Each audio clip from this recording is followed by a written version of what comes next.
L'AES ou l'Afrique, la Russie n'a pas besoin de nos ressources pour survivre.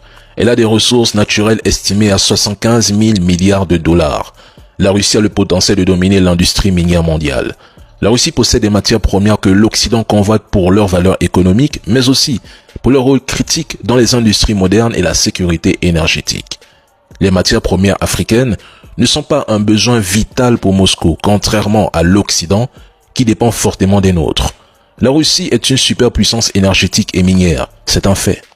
Ses terres sibériennes et arctiques regorgent de ressources encore inexploitées et son complexe militaro-industriel est largement autosuffisant. En gros, la Russie peut se débrouiller sans l'Afrique pour ses besoins fondamentaux.